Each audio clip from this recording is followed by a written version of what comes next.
Confesión Bautista de Fe de 1689. Capítulo 9. Del libre albedrío. Párrafo 1. Dios ha dotado la voluntad del hombre de una libertad natural y de poder para actuar por elección propia, que no es forzada ni determinada a hacer bien o mal por ninguna necesidad de la naturaleza. Párrafo 2. El hombre, en su estado de inocencia, tenía libertad y poder para querer y hacer lo que era bueno y agradable a Dios, pero era inestable y podía caer de dicho estado. Párrafo 3. El hombre, por su caída en un estado de pecado, ha perdido completamente toda capacidad para querer cualquier bien espiritual que acompañe a la salvación. Por consiguiente, como hombre natural que está enteramente opuesto a ese bien y muerto en el pecado, no puede por sus propias fuerzas convertirse a sí mismo o prepararse para ello. Párrafo 4. Cuando Dios convierte a un pecador y lo traslada al estado de gracia, lo libra de su esclavitud natural bajo el pecado y, por su sola gracia, lo capacita para querer y obrar libremente lo que es espiritualmente bueno. Sin embargo, por razón de la corrupción que todavía le queda, no quiere, ni perfecta ni únicamente, lo que es bueno, sino que también quiere lo que es malo. Párrafo 5. Esta voluntad del hombre es hecha perfecta e inmutablemente libre para querer solo el bien, únicamente en el estado de gloria.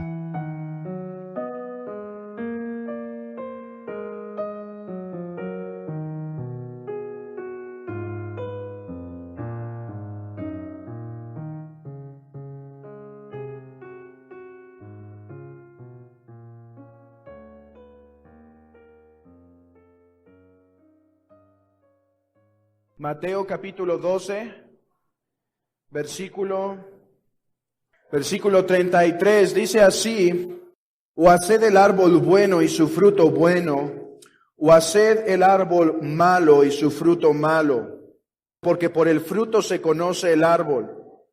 Generación de víboras, ¿cómo podéis hacer lo bueno siendo malos? Porque de la abundancia del corazón habla la boca. El hombre bueno del buen tesoro del corazón saca buenas cosas, y el hombre malo del mal tesoro saca malas cosas. Mas yo os digo que de toda palabra ociosa que hablen los hombres, de ella darán cuenta en el día del juicio. Porque por tus palabras serás justificado y por tus palabras serás condenado. Este es un texto clave cuando nos acercamos al tema.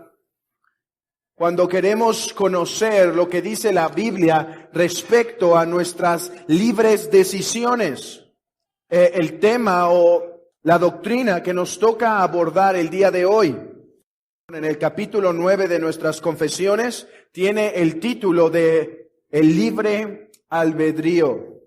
Quiero recordar, hermanos, que esta no es una predicación expositiva, sino que más bien estamos dando un estudio de lo que creemos la Biblia enseña en diferentes temas. Hemos visto lo que la Biblia enseña respecto a Dios, hemos visto lo que la Biblia enseña respecto a las Escrituras, respecto a los decretos de Dios, a la creación del hombre, a la providencia, a los pactos, y por unas 5 semanas estuvimos viendo lo que la Biblia dice respecto a la doctrina de Cristo. Ahora llegamos al capítulo 9, y estrictamente hablando, a partir del capítulo 9 hasta el capítulo 22, todo este tiempo estaremos hablando de la aplicación de la redención. Hablamos la semana pasada de este concepto, que una cosa es que Cristo haya logrado la obra consumada y otra cosa es cómo se aplica y veremos en gran manera, en una manera más general, lo que significa que Cristo aplica la obra de salvación. Ahora, pueden ver el capítulo 10, donde empezaremos a hablar el llamamiento eficaz, capítulo 11, la justificación. Pero antes de hablar de esos temas, veamos que la confesión empieza a definir la libre voluntad del hombre. ¿Por qué? Porque dependiendo de lo que entendamos del libre albedrío, esto afectará lo que entendemos del llamamiento eficaz de la justificación. Porque si nosotros somos de mente pelagiana, de mente hereje, y decimos que el hombre puede tomar las buenas decisiones que él quiera para apoyar o abonar para su salvación, entonces cuando lleguemos a la justificación, no lo definiremos como el acto de Dios donde declara al pecador justo, sino más bien como la acción del hombre donde se hace justo. ¿Ven? ¿Ven qué importante? Entonces es ver qué es lo que dice la Biblia respecto al libre albedrío del hombre. Yo espero, hermanos, que este estudio sea iluminador para todos los que estamos aquí. Porque algunos acusan a la postura reformada, algunos evangélicos acusan a la postura reformada de negar que el hombre toma libres decisiones. Pero veremos el día de hoy que la postura reformada confiesa que el hombre toma libres decisiones. Ese no es el problema o esa no es la cuestión debatible. Y no solo para aclarar nuestra postura, sino muchos aquí que creen que porque somos reformados, que hermanos que son reformados pueden creer que el hombre ha perdido toda decisión libre. Y yo espero que eso quede muy claro el día de hoy. Este tema es tan filosóficamente complicado como lo querramos hacer. Pero la confesión razona, hermanos, no autónomamente. No empieza la confesión o los que escribieron la confesión a pensar del libre albedrío según lo que se ve a nuestro alrededor, según lo que creemos es mejor, sino que los que escriben la confesión razonan en base a la Escritura y entonces definen lo que es el libre albedrío. Así que yo espero, hermanos, que permitamos el día de hoy que las Escrituras gobiernen nuestro pensamiento sobre las libres decisiones de los hombres. Y no solo espero que sea aclarador, sino que sea de gran bendición para nuestras vidas, porque quiero que vean, hermanos, que una correcta doctrina del libre albedrío tiene consecuencias para nuestra devoción a Dios y tiene consecuencias para nuestra santificación continua. Y no hay mejor manera de introducirnos a este tema sino poner delante de ustedes, con su confesión abierta, cómo la misma confesión desarrolla este tema. Lo que tenemos en el párrafo 1 es la definición del libre albedrío. La definición del libre albedrío. En el párrafo 2 se nos explica el libre albedrío en el estado de inocencia. Párrafo 3, el libre albedrío en el estado de pecado. Párrafo 4, el libre albedrío en el estado de gracia. Párrafo 5, el libre albedrío en el estado de gloria. Es muy sencillo, hermanos. Definición y los 4 estados del hombre. Comencemos por definir lo que creemos por el libre albedrío. Lo que creemos por el libre albedrío. Párrafo 1. Dios ha dotado la voluntad del hombre de una libertad natural y de poder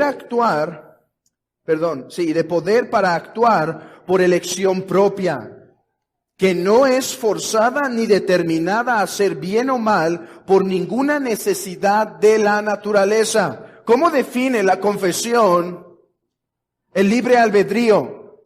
Una afirmación, 2 negaciones. ¿Cuál es la afirmación? Dios ha dotado la voluntad del hombre de una libertad natural y de poder actuar por elección propia. El hombre actúa por elección propia. Cada cosa que el hombre hace, la hace libremente. Acompáñenme a Mateo capítulo 17, versículo 12. Mas os digo que Elías ya vino y no le conocieron, sino que hicieron con él todo lo que quisieron, así también el Hijo del Hombre padecerá de ellos. Cuando Juan el Bautista vino y fue maltratado por esos hombres, ese maltrato que ellos ejercieron sobre Juan el Bautista fue una decisión libre de estos hombres. No fueron obligados a hacerlo, no estaban determinados para hacerlo, sino que fue una acción libre. Y aquí es algo importante. Vean la siguiente palabra. Dios ha dotado la voluntad del hombre de una libertad natural. Es el hombre que posee esta libertad. ¿Qué se enfatiza aquí, hermanos? Se enfatiza que la voluntad no es algo separado del hombre, sino que el hombre y la libertad, o su libre elección, su voluntad, son parte del mismo ser. ¿Por qué se dice esto? Porque en ocasiones, hermanos, se habla de la voluntad del hombre como una parte que hay en él, como si fuese incontrolable y simplemente actúa. Como si estuviese separado de las emociones o tuviese una relación, pero como si fuera una parte del hombre que no está directamente asociada con él. Pero miren, como leímos en nuestro texto, como leímos al principio en Mateo 12, el Señor toma sus acciones, toma sus palabras, no como algo que hizo, no como algo que la voluntad hizo, de lo cual ellos no eran responsables, sino como algo por lo cual serán responsables. Lo que se está diciendo en Mateo 12 es que por todas las palabras que hacen, que dicen, son tomadas bajo su decisión libre, decisión por la cual tendrán que dar cuentas, porque la voluntad no está separada del ser del hombre. Ahora, quiero hacer un paréntesis, hermanos. Cuando hablamos del libre albedrío del hombre, la confesión no está tratando de solucionar el misterio que existe.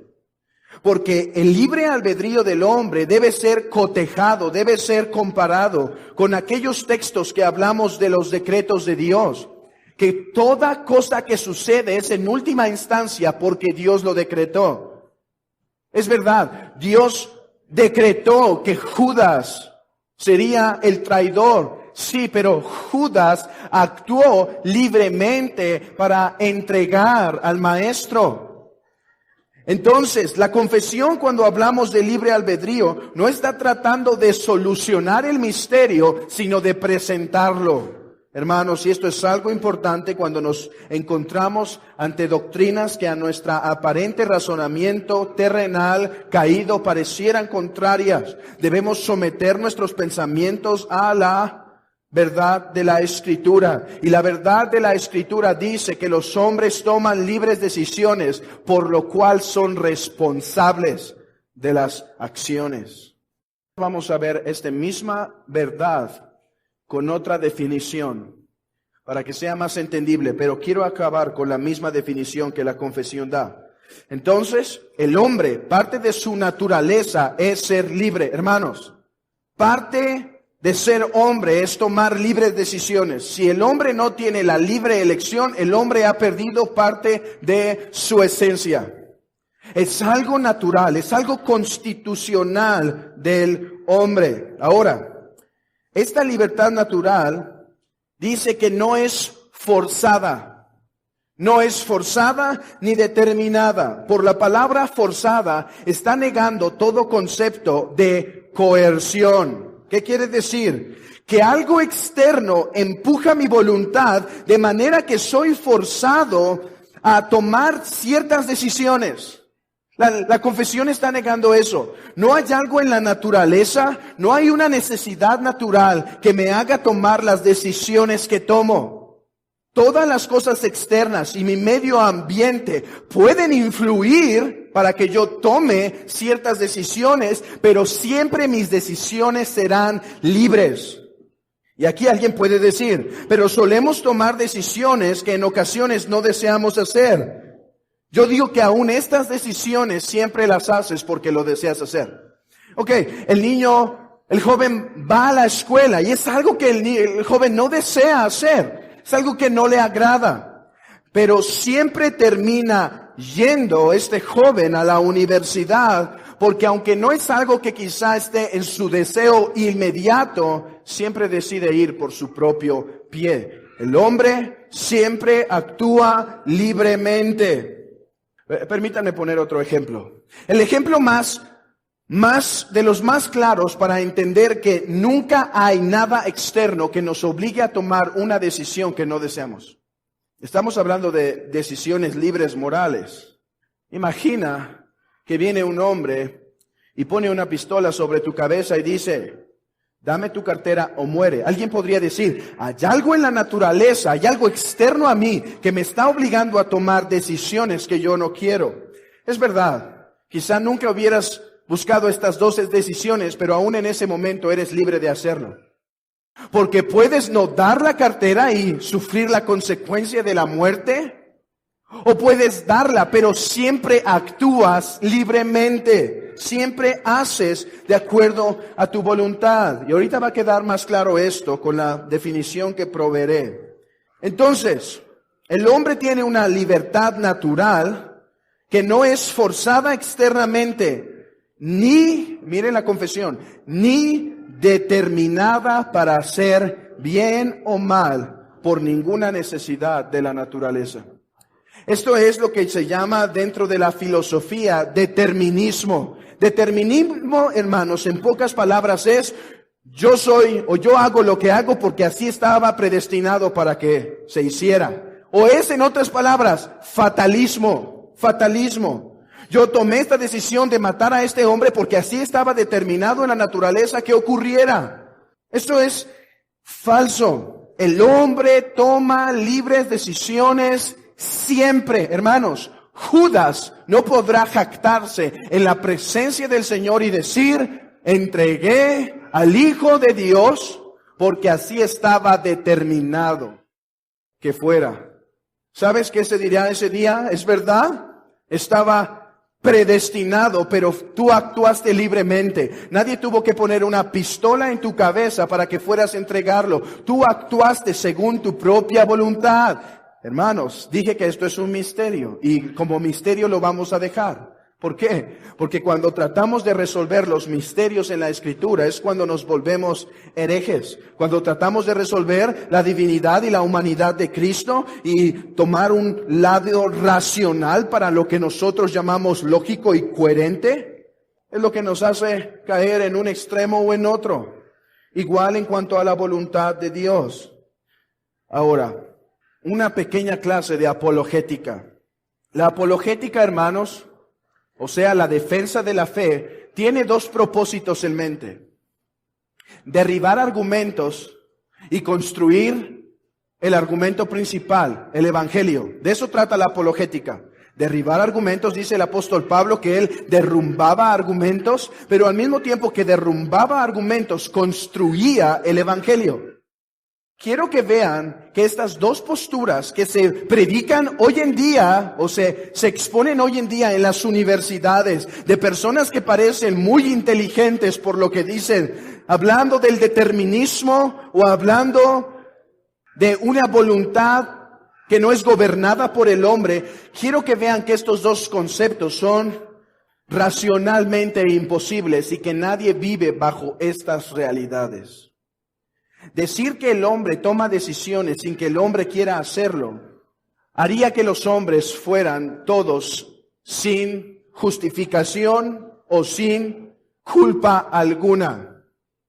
Si yo maté, y el mundo no vive así, hermanos, esto es lo glorioso de defender la fe correctamente. El hombre vive bajo los preceptos de Dios y al mismo tiempo está tratando de refutar los preceptos de Dios mientras se encuentra pisándolos. ¿Me explico?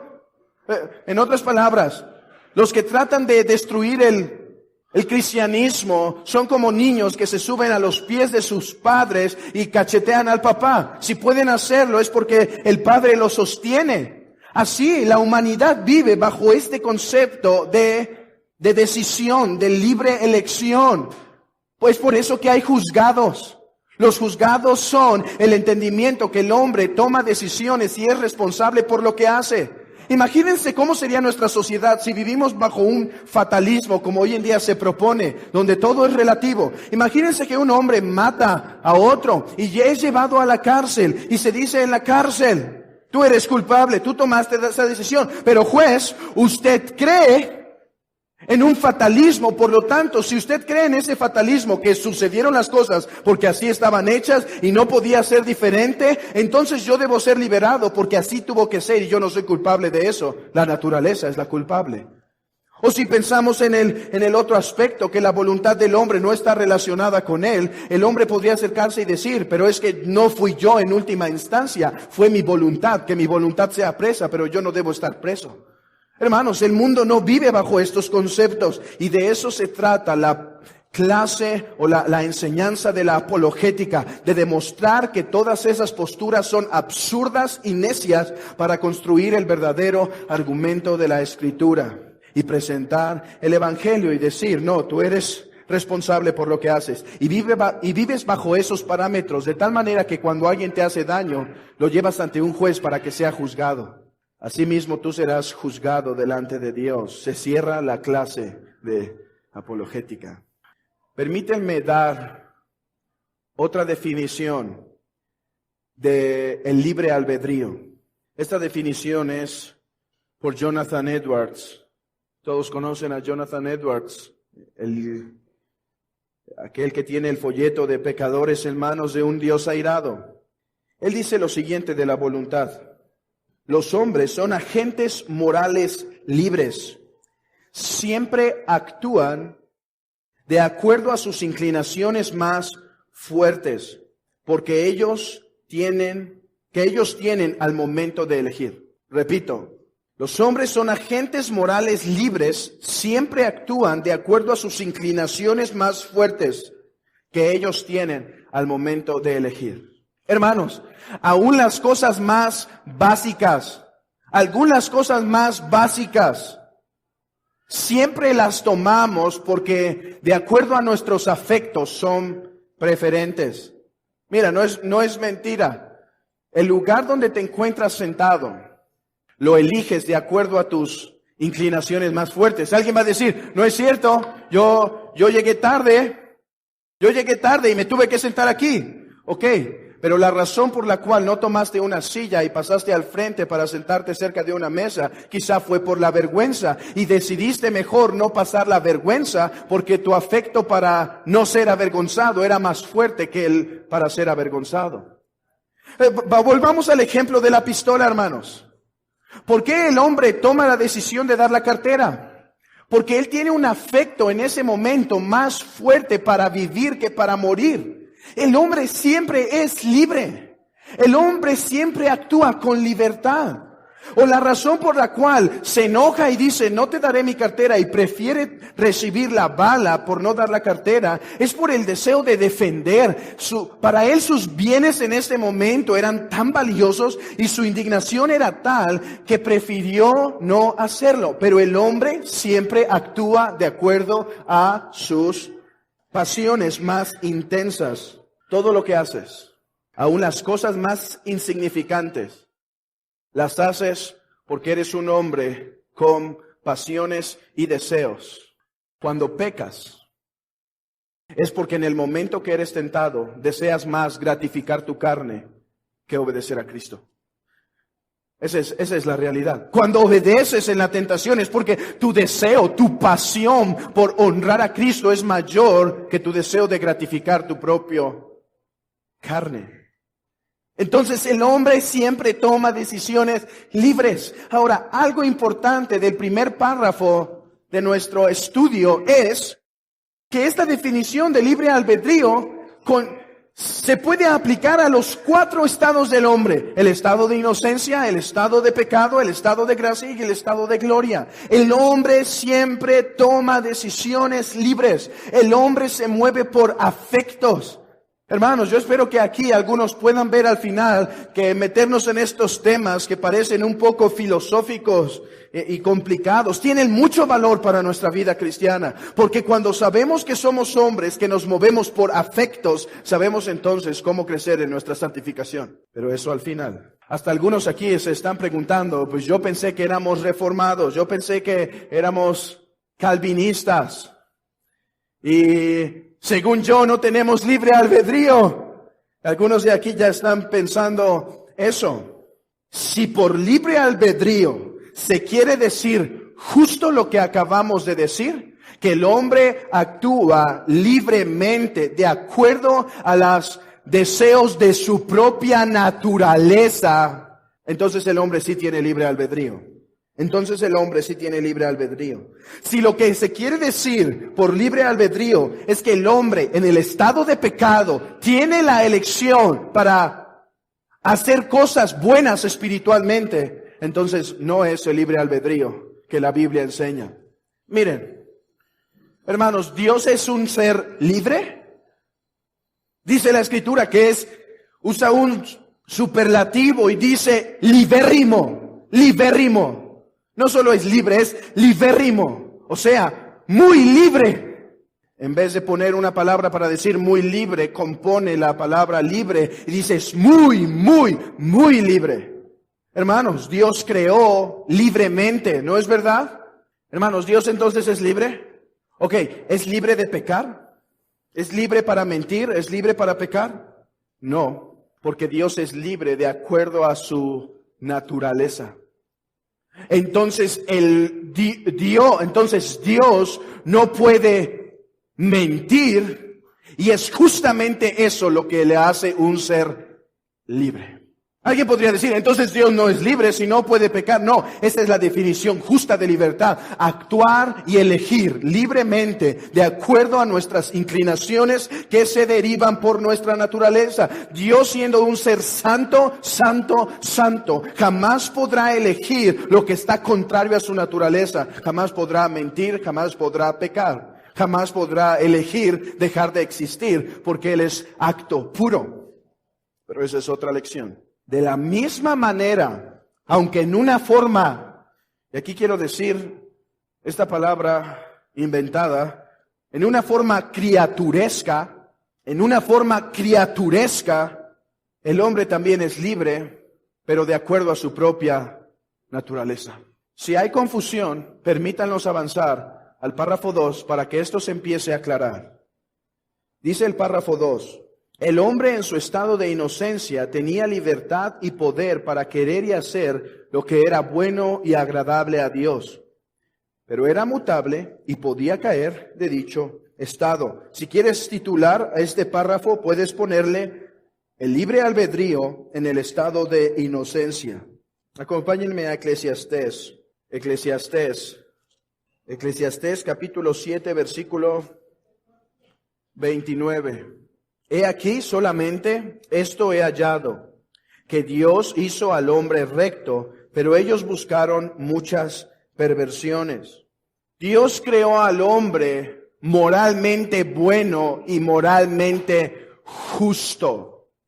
El hombre, hermanos, no era un ser neutral. El hombre era un hombre embellecido, dotado por una bondad. Y miren lo que dice la confesión. El hombre en su estado de inocencia tenía libertad y poder para querer y hacer lo que era bueno y agradable a Dios. Así fue creado el hombre, en un estado bueno, en un estado moralmente justo. Adán no tenía en su naturaleza una inclinación inherente al pecado. Y aquí es un gran misterio. Y no me pienso meter a ese dilema o a ese concepto en este momento, pero el hombre no tenía la inclinación natural al pecado. Eso es lo que creían los filósofos griegos y después Roma, el catolicismo romano, lo adopta, que el hombre en espíritu, al ser unido a la materia, naturalmente cargaba la concupiscencia. Ellos creen así. Por causa que el espíritu se unió a la materia, el hombre ya tenía esa tensión de la concupiscencia. Entonces Dios le dio su imagen y semejanza. Y esa imagen y semejanza es como un bono para ayudarle a librar esa tensión entre el espíritu y la carne que existe. Pero eso es herejía. Dios no pudo hacer algo corrupto. Dios hizo al hombre justo. Ahora, que aunque era bueno y capaz, hermanos, eso es importante, capaz, y podía querer, sin embargo era mutable y podía caer de dicho estado. O sea, el hombre cayó porque no había sido confirmado en el estado de gloria, no había sido confirmado en el estado perfecto, en el estado deseable. Permítanme poner esa ilustración. Hay una diferencia entre algo malo que pasa a ser bueno. Esa no era la condición de Adán. Adán no era algo naturalmente malo que iba a pasar a ser bueno. Adán era algo naturalmente bueno que iba a pasar a ser mejor. Estaba en un estado perfectible, o sea, podía ser perfeccionado. Y es por eso que dentro de la teología, este estado del hombre, el estado de inocencia, puede denominarse con las palabras latinas de la siguiente manera. Esto lo empezó a utilizar Agustín. Posse peccare, posse non peccare. El hombre en el estado de inocencia podía pecar, pero podía no pecar. O sea, un estado mutable. Un estado mutable. Entonces, si no creemos en el fatalismo y creemos que la voluntad del hombre es parte de su esencia, cuando Adán peca no fue y no podía decir, es que así estaba determinado y yo no pude hacer otra cosa distinta. Hermanos, afirmo que la caída era un decreto seguro que Dios había mandado, pero el hombre eligió libremente. Estas dos verdades deben estar en nuestras mentes. Estas dos verdades deben estar claras cuando nosotros predicamos el Evangelio. Porque aunque los hombres se condenan, y yo puedo decir que todo aquel que se condena es porque Cristo no lo eligió, y si no lo eligió, el Espíritu no lo traería irresistiblemente. Sin embargo, todo hombre que se condena rechaza, ya sea porque escucha el Evangelio, lo rechaza libremente. Hermanos, rechazar una verdad que el hombre tiene la elección propia es volvernos hipercalvinistas. Rechazar que Dios decretó que así fuera es hacernos arminianos y queremos ser bíblicos. Así que debemos mantener estas dos verdades. Pasemos al párrafo 3 y aquí espero que esta verdad se ponga más clara, se ponga más claro aquí. Afirmo que el hombre tiene libre elección. Pero afirmo que la libre elección que el hombre tiene siempre estará en conformidad a su naturaleza y esencia. ¿Cierto? Párrafo 3. Puede ser nombrado el libre albedrío en el estado de pecado o el libre albedrío después de la caída. Dice el párrafo 3. El hombre, por su caída en un estado de pecado, ha perdido completamente toda capacidad para querer cualquier bien espiritual que acompañe a la salvación. Por siguiente, como hombre natural que está enteramente opuesto a ese bien y muerto en el pecado, no puede por sus propias fuerzas convertirse a sí mismo o prepararse para ello. Afirmamos que el hombre tiene libre albedrío, si por libre albedrío queremos decir la libre decisión de acuerdo a la esencia. Pero si por libre albedrío quieres decir que el hombre puede o tiene la capacidad de querer y hacer cualquier bien que aporte para su salvación, ese no es el libre albedrío que la Biblia enseña. Ese es un concepto falso, es un concepto pelagiano o semipelagiano que no tiene ningún lugar ni entrada en la Escritura. Ahora, la confesión no dice que el hombre perdió su libertad de elegir. El hombre sigue eligiendo libre. Hermanos, por eso los hombres se condenan, porque siguen siendo libres y responsables de lo que hacen. Lo que se perdió en la caída fue la capacidad y poder para querer cualquier bien espiritual. Hay una diferencia entre depravación total y la incapacidad del hombre. Por depravación total se quiere decir que todo lo que el hombre es fue corrompido por la caída. ¿O qué queremos decir? O sea, que cuando el hombre cayó no solo se contaminó las emociones, pero no el intelecto. No, todo afectó el pecado. Nuestra volición, o sea, nuestra voluntad, afectó nuestras emociones. Por lo tanto, cuando decimos corrupción total, queremos decir que la totalidad del hombre cayó. Cuando decimos que el hombre es incapaz o la incapacidad total del hombre, queremos decir que por causa de la depravación total, el hombre ahora está incapacitado totalmente. Vamos a unos textos, hermanos, pueden contar los textos que hay aquí y creo que son 20 textos en su confesión. No podemos ir a todos ellos en este momento. Así que vayamos a Juan. Solo vamos a ir a algunos que elegí. Juan capítulo 8. Juan capítulo 8, versículo 31. Dijo entonces Jesús a los judíos que habían creído en él: si vosotros permaneciereis en mi palabra, seréis verdaderamente mis discípulos, y conoceréis la verdad, y la verdad os hará libre. Le respondieron: linaje de Abraham somos, y jamás hemos sido esclavos de nadie. ¿Cómo dices tú, seréis libres? Jesús le respondió: de cierto os digo que todo aquel que hace pecado, esclavo es del pecado. Y el esclavo no queda en la casa para siempre, el hijo sí queda para siempre. Entonces aquel que comete pecado no está un poquito esclavizado, sino que es esclavo total del pecado. Acompáñenme a Mateo 7, versículo 17. Así, todo buen árbol da buenos frutos, pero el árbol malo da frutos malos. No puede, hermanos, no puede el buen árbol dar frutos malos, ni el árbol malo dar frutos buenos. No puede, está incapacitado. Acompáñeme a Efesios capítulo 2. Efesios 2. Versículo 1, y Él os dio vida a vosotros cuando estabais muertos en vuestros delitos y pecados, en los cuales anduvisteis en otro tiempo, siguiendo la corriente de este mundo, conforme al príncipe de la potestad del aire, el espíritu que ahora opera en los hijos de desobediencia. Nota esto, Él os dio vida cuando estabais muertos. ¿Qué puede hacer un muerto por sí mismo? No puede empezar a generar algunos bienes que aporten para su resurrección.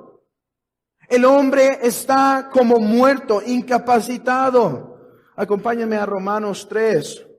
No hay justo, no hay quien entienda, no hay quien busque a Dios. Versículo 12. Todos se desviaron, a una se hicieron inútiles. No hay quien haga lo bueno, no hay ni siquiera uno. La confesión afirma, según el testimonio de las Escrituras, que el hombre está incapacitado para buscar cualquier bien espiritual. Para buscar cualquier bien espiritual. El hombre en la caída no perdió su libre elección, sino la capacidad de elegir lo bueno, la capacidad de elegir lo bueno. El problema del hombre no es que posee libre elección. El problema del hombre es que su libre elección siempre caminará de acuerdo a su naturaleza. Y según la Biblia, la naturaleza del hombre en el estado de pecado es totalmente incapacitada y solo querrá pecar. Ahora, alguien puede decir aquí, pero yo veo en la calle gente que hace cosas buenas, pero los hombres todavía en cierta manera se retienen. Eso es porque Dios mantiene su gracia común. Es porque Dios retiene. ¿No has leído Romanos 1 que dice que a algunos los ha entregado a una mente reprobada? O sea, esto quiere decir que a otros los tiene retenidos para que no caminen de acuerdo a sus pecados en su máxima capacidad. Esto es lo que en las palabras latinas se llamaría non posse non peccare. No puede no pecar. Esa es la condición del hombre. ¿Recuerdan a Adán? Puede pecar, puede no pecar, pero en el estado de pecado, el hombre no puede no pecar. O sea, solo puede pecar. En otras palabras, el hombre solo puede pecar. Además, no es la única evidencia estos textos que vimos. Además, todos los textos que nos hablan que nadie puede ir al Hijo, sino el Padre, si el Padre no los trae, nos hablan de justamente eso.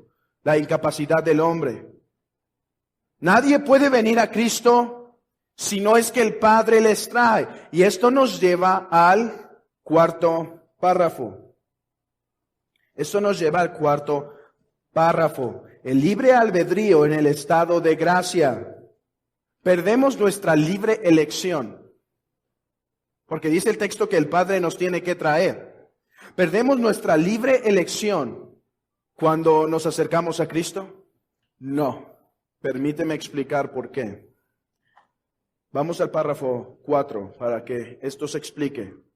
Cuando Dios convierte a un pecador, lo traslada al estado de gracia, lo libra de la esclavitud natural bajo el pecado y por su sola gracia lo capacita para querer y obrar libremente lo que es espiritualmente bueno. Aunque no lo creas, afirmamos en esta iglesia que veniste a Cristo libremente.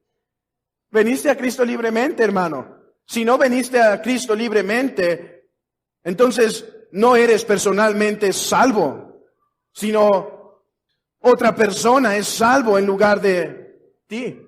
Veniste a Cristo libremente. Pero antes de que alguien infle el cuello y empiece a alzarse, espera. Veniste a Cristo libremente porque Dios cambió tus afectos espirituales fueron resucitados. Dios cambió el corazón de piedra. Filipenses 2:13. Porque Dios es el que en vosotros produce el querer como el hacer por su buena voluntad. Y podríamos ir a Ezequiel y Jeremías, donde se habla esto claramente, hermanos, que Dios puso un corazón de carne, Dios puso un corazón nuevo. Hermano, si te acercaste a Cristo, lo hiciste libremente, pero no lo hiciste libremente porque naturalmente puedas elegir lo bueno, sino porque Dios sobró milagrosamente en tu corazón de tal manera que puedas elegir lo santo, puedas elegir lo bueno. Vamos a poner este ejemplo con el famoso ejemplo de Spurgeon del cerdo. Si tú le pones al cerdo comida fina por un lado y basura por otro, él siempre elegirá, si el cerdo tuviera libre elección volicional, él siempre elegirá la basura porque la basura está de acuerdo a su esencia natural. Tendrías que cambiar la esencia del cerdo en una esencia humana para que él pudiera elegir el platillo elegante. Asimismo, estando en la condición de pecado, solo podemos elegir lo malo, solo podemos elegir lo espiritualmente malo. Pero Dios, por el gran amor con que nos amó, obró vida en nosotros, transformó nuestros corazones para que ese evangelio que nos era presentado, en vez de rechazarlo, lo recibiéramos. Entonces, ¿dónde está nuestra jactancia? Entonces, ¿dónde queda nuestra jactancia? Esta doctrina excluye de todo orgullo al hombre, porque sabemos que en última instancia creímos y nos acercamos a Cristo, sí con nuestros propios pies, pero por el nuevo corazón que en su gracia Dios nos dio. Y nunca fue violada, hermanos, nunca fue violada tu libre decisión. No veniste a Cristo sin que tú en realidad no quisieras venir. Veniste a Cristo, hermano, tú te arrepentiste y creíste. Nadie más lo hizo por ti. Tú dirás, el Espíritu Santo, Él te capacitó, pero Él no lo hizo. Él no necesita arrepentirse y creer. Él te capacitó. Él te dio lo necesario para que pudieras hacer de esa manera. Ahora, está hablando de libre albedrío en el estado de gracia. Y aunque nuestro corazón ha sido transformado, todavía luchamos. Dice el párrafo, continúa. Sin embargo, por razón de la corrupción que todavía le queda, no quiere ni perfecta ni únicamente lo que es bueno, sino que también quiere lo que es malo. Eso es algo muy importante para tu santificación, hermano. Hermano, siempre vas a elegir de acuerdo a lo que deseas más en el instante que eliges. Mira, si viene una tentación a ti y tienes entre obedecer a Cristo y caer en pecado, siempre vas a elegir lo que más deseas en ese instante. No te estoy diciendo que no eres cristiano y que siempre deseas pecar. Digo, en ese momento. Entonces, cuán importante se vuelve para nosotros levantar nuestros afectos espirituales. Hermanos, si somos seres que se mueven por afectos, por deseos, ¿cuánto necesitamos abonar? ¿Cuánta leña necesitamos estar echando continuamente a la fogata para que esa fogata que a veces se queda humeando solamente sea encandecida, sea fortalecida? Ok, vamos a un texto. Romanos 12. Una buena teología da una buena práctica de la santidad. Una mala teología da una mala práctica de la santificación. Versículo 2. No os conforméis a este siglo, sino transformaos por medio de la renovación de nuestro entendimiento. No os conforméis a este siglo, sino que pon la música de ese grupo que se dice cristiano más fuerte para que crezcan tus afectos. Ponla más duro, ponla 3 veces al día. No, renueva tu entendimiento. La santificación empieza con renovar nuestro entendimiento. ¿Otro texto? Colosenses. Colosenses capítulo 3. Si pues habéis resucitado con Cristo, buscad las cosas de arriba, donde está Cristo sentado a la diestra. Poned la mira en las cosas de arriba, no en las de la tierra, porque habéis muerto y vuestra vida está escondida con Cristo en Dios. Cristo, cuando vuestra vida se manifieste, entonces vosotros también seréis manifestados en la gloria. Vean esto, mantengan sus mentes fijas en la obra consumada de Cristo. Es por eso que vez tras vez en la Biblia, cada que se da un mandato, cada vez que se da un precepto, primero se describe lo que Dios, ya sea primero o después, pero siempre se describirá lo que Dios ha hecho por nosotros. Hermano, ¿quieres crecer en tu santidad? ¿Quieres crecer en tu santidad? Pasa tiempo en la palabra, pasa tiempo en la oración, pasa tiempo en cosas que levanten tus ojos a las cosas espirituales. Guarda el día del Señor como es debido en las cosas espirituales. Podemos ver entonces que una buena teología que se vuelve a veces un poco filosófica da un buen entendimiento de lo que la santidad es y cómo crecer en santidad. Hermano, ¿quieres crecer en santidad? Levanta tus afectos espirituales. Ahora, no llegues muy orgulloso y agarre la escritura y empieces a leer, porque deseamos afectos espirituales y solamente pueden ser levantados por el Espíritu de Dios. Así que nos acercamos a la palabra en dependencia al Santo Espíritu, diciendo, mis ojos no podrán ver si tú no les abres los ojos. Abre mis ojos, dice el salmista, para ver las maravillas de tu ley. Abre mis ojos. Naturalmente están cerrados. Ábrelos para que me pueda deleitar. Hermanos, no hay otra manera de crecer en santidad que levantando nuestros afectos espirituales. Y puedo decir, hermanos, puedo exhortar, porque la Biblia exhorta, crezcamos en santidad, creciendo nuestros afectos, porque Dios ha plantado una nueva naturaleza en nuestros corazones. Esto no lo voy a decir a alguien que no es creyente, no le voy a decir, levanta tus ánimos, tus deseos espirituales. No, Él está muerto. A Él le tienes que predicar el Evangelio, llamarlo a arrepentirse y esperar que el Espíritu de Dios decida soberanamente darle vida. Y si no lo hace, fue su culpa. Esto es lo que ha sido llamado en latín posse non peccare, puede no pecar. Glorioso, hermanos, glorioso. Por la capacitación del Espíritu de Dios podemos no pecar. Y brevemente, el libre albedrío en el estado de gloria. ¿Has escuchado que en la Nueva Jerusalén presentaremos sacrificios a Dios? Hermano, lo harás libremente. Nadie te estará obligando a hacerlo. Esta voluntad, párrafo 5, del hombre es hecha perfecta e inmutablemente libre de querer solo el bien. De querer solo el bien, únicamente en el estado de gloria. Es por eso que anhelamos aquel día, hermanos, donde seremos librados de este puede no pecar. Estamos en puede no pecar, pero deseamos no puede pecar. Ese es el último estado del hombre. Non posse peccare, no puede pecar. Anhelamos aquel día, hermanos, donde seremos revestidos de la perfecta justicia y nuestro corazón será librado de cualquier corrupción que nos pusiera en un estado mutable. Seremos inmutables de querer lo bueno. No podremos caer de querer hacer lo bueno. No por nosotros, porque Cristo, hermanos, hablamos de esto la vez pasada, la unión con Cristo, todo lo que Cristo ha recibido será hecho en nosotros. Y Él ha sido confirmado en un estado de gloria y nosotros esperamos aquel día. Conclusiones.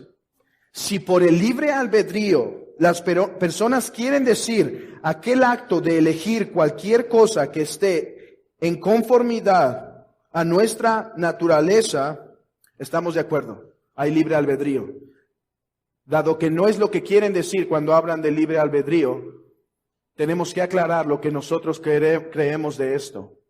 Porque cuando las personas hablan de libre albedrío, están diciendo que ellos pueden aceptar cualquier bien en su estado pecaminoso. Voy a explicarlo de otra manera.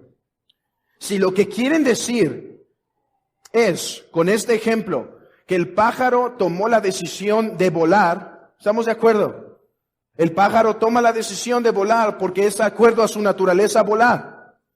Pero si me quieren decir con libre albedrío que el elefante tomó la decisión de volar, entonces no es lo que se quiere decir. Porque el hombre en el estado de pecado no puede desear algo que no está en conformidad a su naturaleza. Por eso, hermanos, a menos que tengamos una hora para aclarar lo que creemos acerca del libre albedrío, muchas veces es mejor evitar esta palabra y hablar de la decisión libre del hombre. El hombre decide libremente. Por lo tanto, concluimos, aplicando a nuestras vidas, que somos llamados a llamar a los hombres a arrepentirse y creer. Somos llamados a presentar un evangelio racional, hermanos. O sea, un evangelio lógicamente entendible o correctamente expresado. Somos llamados a predicar un evangelio, hermanos. Somos llamados a hablar a las voluntades y decir, el que quiera venir, venga. ¿Por qué? Porque todo aquel que viene es porque el Padre lo ha traído. Y todo aquel que rechaza es porque libremente decide quedarse en su pecado. En segundo lugar, aprendemos en cuanto a nuestra santificación.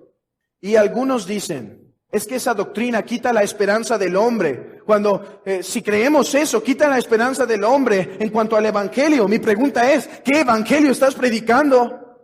¿Estás predicando un evangelio de ven, vamos a hacer muchas cosas buenas para que Dios nos acepte? Si ese es tu evangelio, entonces sí, esta doctrina te quita toda esperanza. Pero si tu evangelio es que en el amor del Padre envió a su Hijo para que la cruz pagase por nuestros pecados y que llama a todo hombre en todo lugar que se arrepienta y crea y que el día del juicio está destinado para todos aquellos que rechazan, entonces esta doctrina de libre albedrío no desanima sino anima. ¿Sabes por qué? Porque un hombre en una casa que se incendia puede tomarse el tiempo necesario, depende de cuán fuerte vea el incendio que avanza y tomar la decisión de abrir la puerta cuando él quiera. Pero un hombre que no tiene llave, un hombre que está encerrado, tocará. Y es ahí el precioso evangelio. Señor, si quieres, si deseas, estoy a tu merced. Abre la puerta si es tu voluntad. Y a todo aquel que llama, no se le echa fuera. Esta doctrina pone las bases correctas para el evangelio de Pablo, el evangelio de Cristo, el evangelio del apóstol Pedro, el evangelio del apóstol Juan. Pero ciertamente descubre los falsos evangelios de hoy en día, que dice, cuando quieras venir, cuando a ti se antoje, hermanos, la puerta está abierta. Amigo, la puerta está abierta, pero no colmes la paciencia de Dios. ¿Por qué? No vaya a ser que te entregue a una mente reprobada. No vaya a ser que la gracia que te ha restringido de pecar de muchas maneras se vaya para que te entregues totalmente al pecado y tu corazón no tenga nunca más la sensibilidad para llamar. Oh, horrenda cosa es caer en manos de un Dios vivo, pero este es el Dios de las Escrituras. Y si tu Dios es otro, y si tú dices no estoy de acuerdo con eso, examina si no te has creado un ídolo. Porque quizá, hermanos, a veces pensamos que los católicos son los únicos que adoran ídolos. No. Millones de iglesias evangélicas que se dicen cristianas, todos los domingos adoran ídolos, porque el Cristo que se formaron no es el Cristo de la Escritura. Gloria a Dios, porque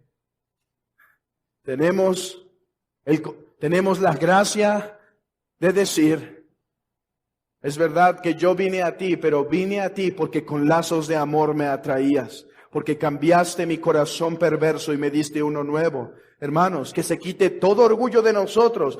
Algunos podrían decir, ¿y por qué creíste? ¿Por qué creíste? Es que soy más inteligente que mi vecino. Es que yo soy más religioso que mi vecino. Eso es mucho de qué gloriarte. ¿Sabes por qué viniste si en verdad estás en Cristo? Porque Dios te dio un nuevo corazón a pesar que tú corrías al lado contrario huyendo de Él.